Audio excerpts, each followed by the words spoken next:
So doing things like this ensures that you'll always have, good quality, nutrient dense, well balanced meals. You don't have to think about it. You won't be stressed about food.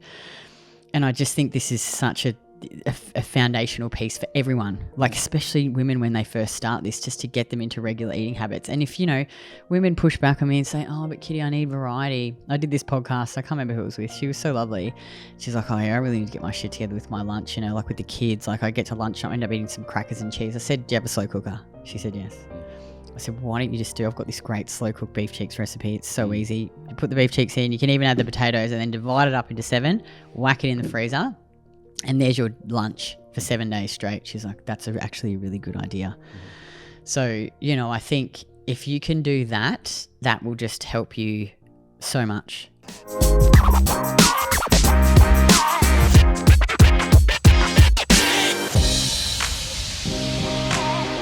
I'm Kitty Bloomfield, co-founder of New Strength and Saturée, creator of pro-metabolic food supplements and seriously saturated skincare. And today I'm back with my co-host and co-founder, Craig. Howdy. How's Welcome back. Thanks. Good to have you here again. Yeah, always a pleasure to be here. Doing our weekly roundtable. That's right. Yeah, we're always, when we sit down, we don't really have a plan of topics or anything that we...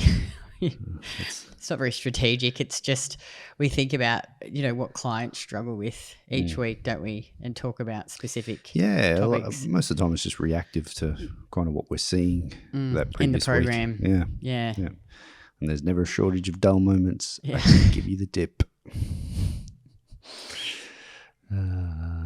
Too funny. We've been enjoying our training, still on the gains train, which is good. It's so awesome just eating so much food, and it just makes such a difference to your training, doesn't it? Well, it does. Not so much to the waistline after you've been doing it for about 16 months now. Oh, yeah. That's all right. The terrible guts. That's right. The terrible guts, as we joke between us. Yeah, Craig. This is like the end of the day where you're just like, I've eaten all this food. He walks around naked in our bedroom, doing his red light, with his little red light face mask on, with his terrible gut taken out. Naked with the red lights, but it's just a bit of I'd love to give him shit about it. I'd like to stir him up. But it's a bit of a comedic thing. It's just like, hey, what do you think about this, babe? Yeah. You find this sexy, eh, babe? Huge guts. Only for a few more weeks. I start. They're not that huge. People will probably think, oh, God, what are they talking about? They're not that big. They're big for him, though, I think. Yeah, I'm pretty good at keeping them sucked in at the moment. Yeah, that's right. Wear the looser fitting clothing. But yeah, only about 3 weeks, and then I'll start to diet down. Good one. So hopefully going to hit a few more PBs. In the next couple of weeks with some of the lifts, and then I'll be happy. Once I sort of hit those, I'll be happy. And I'm going to go soon for a PB on my RDL next week, 150, and that'll be back to what I've done before, and then anything above that will be progress. Yeah, exciting. The gains train is fun. It's Indeed. Good. Anyway, today what we wanted to talk about, and I don't know what made me think about this, but like you look at successful people and, I think some people might think that they have a lot of willpower, and a lot of discipline. And they are disciplined. I think successful people are disciplined. But I really think that they set themselves up to succeed and they make it easier to be successful. Yeah. And I think that's one thing that we see with women in our program when they actually set themselves up to succeed and put some systems and things in place and do some planning, it just makes it so much easier for them to actually be disciplined and do the things that they need to do to achieve their goals. And it's so interesting, with clients, I've had conversations with them, where they'll be like, oh, Kitty, it's just all too hard and I can't do this and I can't do that and the kid's this, and they just, and I get it. Oh, look, I don't get it actually because I don't have kids, but I do run 2 businesses and have lots going on. So I understand what it's like to be busy and have competing priorities. But, I think if you really want to achieve that body, if you want to improve your health, then you have to make these things a priority. And it's actually not that hard if you simplify it and set yourself up to succeed. Does that make sense? Yeah, 100%. I think awareness around what your strengths and weaknesses are Yeah, and where you get derailed is a good one. Yeah, and we've all got that, and it's just human nature for you to drift at different points. If you're dealing with a few stressful things, like you've got some things on your mind, like it really is like it is a skill like anything, and over time you just get better at that. But I think it's not about improving the skill of willpower. It's just like, I'm going to keep this jar of Smarties in front of me and I'm just not going to eat them because I'm like, no, that's not really what it's about. It's understanding, okay, what is my end goal? This is what it is. What are the habits that are conducive to getting that end goal? One of those would be obviously, being very specific about your calorie intake, and then more specifically the foods that's going to make up that calorie intake. And then just understanding that, if you've got, a habit where, like I love fucking Henry is like right there with his ball and he's putting me right off. We should have shot that little bastard. It's all right. Anyway. Keep going. I've got a really bad habit with Anzac biscuits. There's Harris Farms down the road and they just make these incredible Anzac biscuits. And if Kitty buys them on the odd occasion and they're there, then I am going to eat them. I just am. And I will try and fit them in, and sometimes I just go, fuck it. And that's just something that I know that, especially like if I'm in a dieting phase or if I'm doing anything like that I'm just not going to have those things around. Like I'm going to put them out of sight, because out of sight, out of mind, and it's a very powerful tool. And there's actually been a number of studies done on these particular scenarios. So I'm just trying to recall one where they basically had a box of lollies, and it was in an office environment.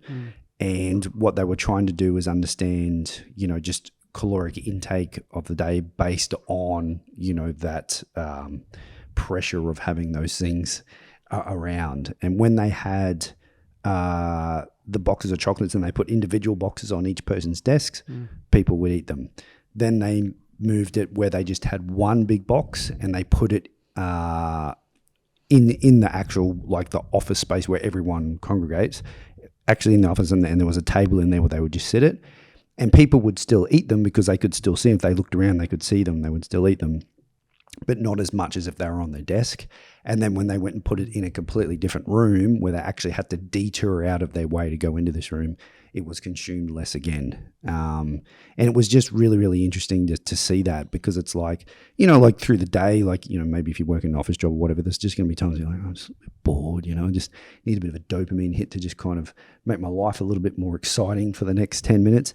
Going and eating a Jersey caramel or a little cherry ripe. You do. That's why I said it. Because that's your vice, I think. A little cherry ripe or something like that. Like if they're around, like it's just you're going to do it, right? And I think certainly as you get more into this and you have some really good results and you become that thing that you're trying to become, it becomes less of an issue.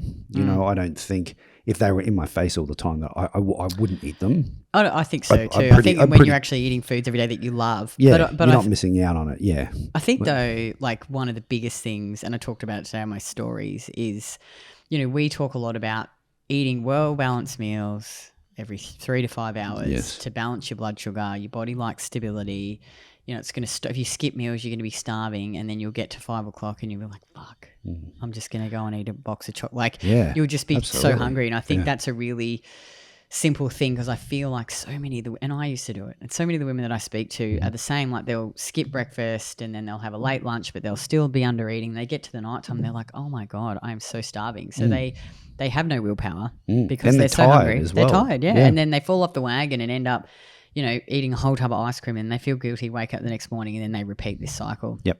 So, I think that's just one of the most, and we bang on about it all the time, but the most foundational pieces. And like, we've been so busy recently, which means I've had to be unusually more than usual. Yeah. So, I've had to keep something that I've done is just kept it really simple with my food. Yeah. And I've just eaten this, and I know, maybe women with families won't do this because they'll need to rotate the dinners out, but just eat the same breakfast, lunch, and snacks every day. Yep.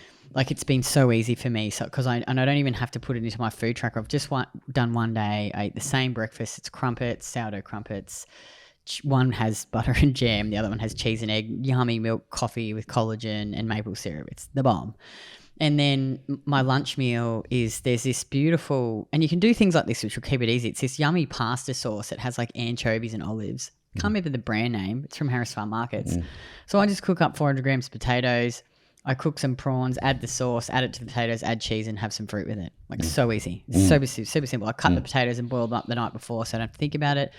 Afternoon tea's chocolate milk with clean casein, rice pudding that I buy, and then my dinner's just been this baked sweet potato with spicy Mexican mince and like all toppings. And I do 2 days at a time. Yep. And I cooked up the mince in advance. So it's like I don't even have to think about it, which has been really good because we're getting to the end of the day at the moment. It's like 6 or 7 o'clock. I'm still working. And I'm like, fuck, I need to eat. So I go downstairs. All I have to do is reheat it. Yep. I don't have to think about it. Yep. You know, it reduces that decision fatigue.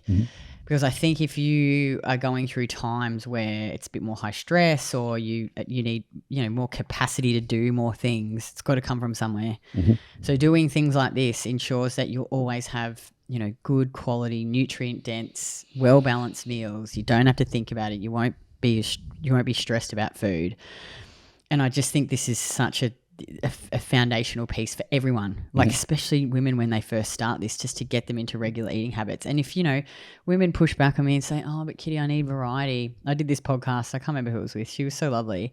She's like, oh yeah, I really need to get my shit together with my lunch, you know, like with the kids. Like I get to lunch, I end up eating some crackers and cheese. I said, do you have a slow cooker? She said yes. I said, why don't you just I've got this great slow cooked beef cheeks recipe. It's so easy. You put the beef cheeks in, you can even add the potatoes and then divide it up into 7, whack it in the freezer. And there's your lunch for 7 days straight. She's like, that's actually a really good idea. So, you know, I think if you can do that, that will just help you so much. Yep. So much. Yeah. Yeah. Look, I mean, again, we've harped on about the, you know, planning in advance and having that for, you know, and there are going to be times where people get caught. I realize that. But if it's something that's happening on a consistent basis, that's not my life just threw me a curveball. I'm like, no, fuck off. Like you haven't planned enough ahead. Like, you know, if you know things are just going to come up, it's just like, I still do my food prep on a Sunday, you know, and I do that because it's something I absolutely do not. I mean, I don't like cooking or, you know, I keep mine pretty minimalistic. He's the most, so like he used to have these meat patties and I would make them for him. I'm not making for him anymore. So I never asked you. But he doesn't even eat the meat patties now. He just divides the mince into 7 containers. And he just eats the mince. He does actually chop up some tomatoes. What are you laughing at? So this is a perfect example right here of me understanding. Sometimes people like a bit more flavour. Yeah, well, but that's minimal. Like fucking making meat patties is I put so some easy. salt on it. What are you talking about? And then because I have my mince with my eggs, and my eggs have got some tomato and onion and stuff like that I just cut up on the spot and put that in. But again, this is a perfect example. I'm working to my strengths. He knows. Weakness is I'm not going to do. Let me tell you something really funny. Every now and then he comes up with these dumb as dog shit ideas about what he's going to do with his fancy new meal plan. And he tells me these ideas and I'm like, I just shake my head. And I just know I'm like in about 3 days, he'll be like, nah, this is too hard. It's not working. Listen, fucker. All right. I'm still trying to keep an open mind. I like to try things, all right? And I try it. Most of the time, 9 out of 10 times, it doesn't fucking work. 98% I'm like, this isn't going to work. Yeah, well, at least I try it. At least I know. Don't make me point to the side. Oh, but I think, you know, like if you, like, I'm not saying you can't cook and make yummy meals. You can. If you've got a master chef, you know, a chef, full-time chef, like most of us are if you just enjoy doing it. Of course, well, and you have time and you have time. That's the thing. It's the time aspect. Like the more time you have, like on the weekends when I have a bit more time, you know, sometimes I actually really enjoy cooking and I'll make some nicer, more exciting meals. But if you don't have time or you've got a specific goal, a fat loss goal, just keep it simple. Yep. It's just, you know, but that doesn't mean simple doesn't mean not tasty. Yeah. Every bit of food boring on my meal plan this week, I love it. I look forward to my dinner every single night. I've been eating that dinner for like 3 weeks in a row because I'm obsessed with it. Not saying you'd have to eat the same dinner, but, you know, and the lunch too, it's just so delicious. So, you know, just keep it simple, swap it out. Week to week. I think, you know, in terms of your schedule, try and if you're trying to get your steps in you know, and I know, again, things that you'll get thrown curveballs, but like set it up in a way that makes it easy to be consistent. So you don't have to go for a long work. You know, you might just go, I'm going to do 3 10-minute walks after, or 15-minute walks after my meals, if that's what works for you. But I think it's about looking ahead, planning ahead, you know, having a system. And then, sometimes shit's going to go pear-shaped and you can't fucking stick to it. And that's okay. But then just don't throw the baby out with the bathwater, okay? It's not the all or nothing approach, remember? It's the all or something.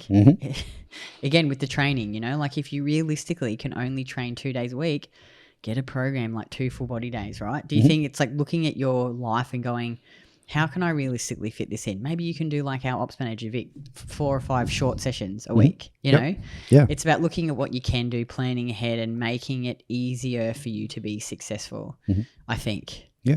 No, absolutely. I mean, this is what works for some, doesn't work for others. What works for me may not work for you. I mean, it's you know, if that was a more truer statement, it comes to when it's developing a plan for someone and understanding their individual you know, requirements in terms of, you know, like considerations around scheduling and kids and relationships and other things that they've got commitments to, you know, and it's just, there is a right way of doing things for you. There are some foundational principles, like always making sure that you plan your food in advance, you know, making sure you're hitting your protein targets, you know, all these things that we kind of lay out. But what that actually looks like from individual to individual, it can be vastly different. Yeah. You know, and then it's in terms, like I always try and tell people, I'm like, when it comes to building your meal plan, start with enjoyment first. You know, pick the foods that you just go, yeah, I can look at that and go, yeah, I'm excited to eat that every day. Like it should be based off that first. And just remember too, if you're listening for a while, you'll know now that you don't have to eat chicken and rice and broccoli. I mean, if you love that. Well, you can if you want to. You can if you love that, but most people don't want to eat chicken and salad every day, you know? No. You can eat delicious things like sourdough crumpets and cheese and jam and potatoes and ice cream and, you know, hot chocolates. I'm just loving my hot chocolate at the moment at night. Are you? It's delicious. Oh, that's really good. Yeah, it has marshmallows in it too. Yeah. Every night I sit there and drink and think, I just love this much. I know. He's like, oh my God, I just love delicious. this. It's so amazing. This is so amazing. It's so simple, you know. It's so simple. But it is so simple. But I know. Still so you delicious. Fucking tell me every night.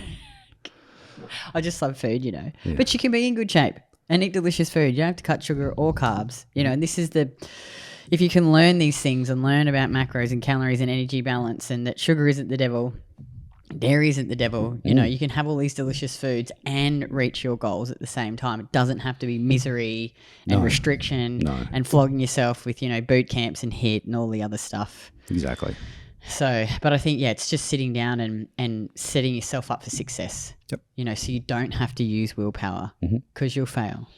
Yeah, I mean, willpower it's like the motivational thing, right? Like when everything's going well in your life, you know, I'm really fucking motivated right now to get all this done. And then when shit goes pear-shaped, motivation goes through the floor because you're thinking about other things, you know, and willpower will go up and down exactly the same. So I'm like, don't rely on that shit.